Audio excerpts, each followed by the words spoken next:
جس موضوع پر میں آپ کے سامنے بیان کرنے لگی ہوں وہ ہے اللہ تعالیٰ کا ذکر کرنا۔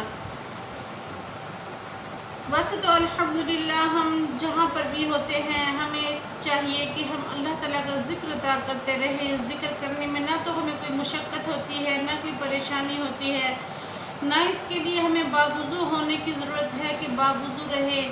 یہ باوضو ہونا ضروری ہے جس طرح نماز کے لیے ضروری ہوتا ہے، نہ ہی اس کے لیے ضروری ہوتا ہے کہ جگہ متعین ہو۔ اس کے لیے کوئی بھی چیز ضروری نہیں ہے، پاکی ہو ناپاکی ہو، تو اس میں زبان کا صرف پاک ہونا ہوتا ہے کہ وہ الحمدللہ انسان مسلمان کی زبان جو ہے وہ پاک ہوتی ہے۔ اس لیے ہمیں چاہیے کہ ہم اللہ تعالیٰ کا ذکر ادا کرتے رہیں، کیونکہ جب انسان کے دلوں کو بے چینی ہوتی ہے، بے سکونی ہوتی ہے، تو جب انسان اللہ تعالیٰ کا ذکر ادا کرتا ہے، زبان سے ذکر ادا کرتا ہے، تو دلوں کو چین اور سکون اور قرار مل جاتا ہے۔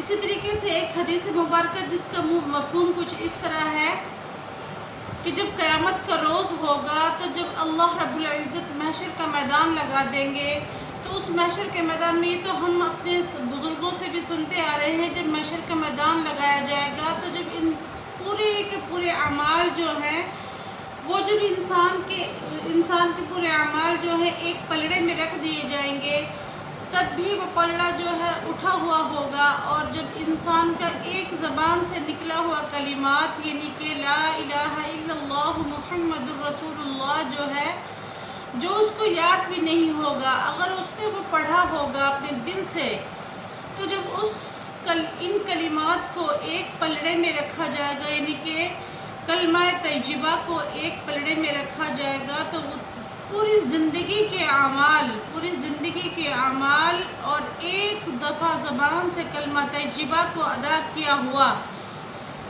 وہ پلڑا جو ہے وہ جھکا دے گا۔ سبحان اللہ۔ تو یہ اللہ تعالیٰ کی شان ہے کہ اللہ رب العزت نے ہمیں مسلمان بنایا، اور مسلمان بنانے کے ساتھ ساتھ ہمیں ہر لفظ پر اتنی نیکیاں کرنے کی توفیق عطا فرمائی۔ تو اس پر میں آپ کو آج بتاتی ہوں کہ حدیث مبارکہ جس کا مفہوم کچھ اس طرح ہے کہ افضل الذکر لا الہ الا اللہ۔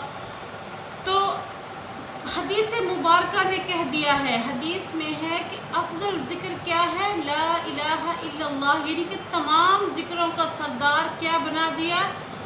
اللہ تعالیٰ نے بنا دیا کلمہ طیبہ کو۔ تمام کلمات کا سردار، تمام الفاظوں کا سردار اللہ رب العزت نے جتنے بھی کلمات بنائے ہیں جس کا ہم ذکر اللہ کرتے ہیں، ان کا سردار اللہ رب العزت نے کلمہ طیبہ کو بنا دیا۔ تو اس لیے ہمیں چاہیے کہ کلمہ طیبہ کو زیادہ سے زیادہ پڑھیں، کیونکہ کلمہ طیبہ جو ہے یہ انسان کی مغفرت کے کام آتا ہے، انسان کی توبہ کے کام آتا ہے، انسان کی آخرت میں یہ انسان کے لیے ایک آخرت کا ذریعہ بن جائے گا، انسان کی بخشش کا ذریعہ بن جائے گا۔ تو دوسرا جو ہے، جب انسان اللہ سے رو رو کر دعائیں کرتا ہے تو انسان کو سمجھ میں نہیں آ رہا ہوتا کہ میں اللہ سے کیسے دعا مانگوں، اللہ کے سامنے کیسے گڑ گڑاؤں، یا اللہ کے سامنے میں کیا کروں کہ اپنے گناہوں کی سچی توبہ کروا لوں۔ تو فرماتے ہیں کہ اللہ تعالیٰ کے پیارے محبوب صلی اللہ علیہ وسلم کی حدیث مبارکہ میں ہے افضل الدعاء الحمدللہ رب العالمین، یعنی کہ افضل الذکر کسے کہہ دیا؟ کلمہ طیبہ کو، اور افضل الدعاء الحمدللہ رب العالمین کو کہہ دیا۔ تو گویا سورۃ الفاتحہ جو ہے الحمدللہ رب العالمین پوری کی پوری سورت جو ہے یہ ایک سورۃ الدعاء ہے۔ ویسے تو اس کے 7 نام ہیں، جن میں 7 ناموں میں سے ایک نام جو ہے سورۃ دعاء بھی ہے۔ اگر اس کو ہم پڑھ کر اپنے بچوں پر یعنی کہ دم کریں تو ہمارے بچے الحمدللہ اس سے نیک ہوتے ہیں۔ دوسرا، اگر ہم اس کو دعا کے اندر پڑھیں تو ہماری دعائیں جو ہیں وہ قبول ہوتی ہیں۔ اس لیے میں آپ سے کہتی ہوں کہ جب ہم اپنی دعا یعنی کہ مانگنے کے لیے بیٹھیں تو سب سے پہلے دعا کا اصول یہ ہونا چاہیے کہ دعا میں سب سے پہلے جب اپنے ہاتھوں کو بلند کریں تو سورۃ الفاتحہ کو شروع کریں، الحمدللہ رب العالمین۔ اس پوری سورت کو پڑھیں، یہ سورت دعا ہے، اس کو پڑھنے کے بعد ہم درود پاک پڑھیں گے۔ اللہم صلی علی محمد، کیونکہ سورۃ الفاتحہ جو ہے اس میں اللہ رب العزت کی تعریف بھی ہے، اپنے گناہوں کا یعنی کہ اپنے گناہوں کا ذکر بھی ہم اسی میں کرتے ہیں، اور اپنے لیے یعنی کہ صراط مستقیم کا رستہ بھی ہم اس میں منتخب اللہ تعالیٰ سے کرواتے ہیں۔ اور آخر میں جب ایک اللہ رب العزت نے اپنے قرآن کے اندر فرما دیا ہے آخر میں اس صورت کے آمین، تو اس کو جب ہم اللہ نے فرمایا ہے آمین، تو اس کا آپ خود اندازہ لگائیں کہ اس صورت کا درجہ کتنا ہوگا۔ تو اسی لیے میں آپ سے کہتی ہوں کہ جب ہم اللہ تعالیٰ کا ذکر ادا کریں تو اس میں زیادہ سے زیادہ مقدار کس کی ہونی چاہیے؟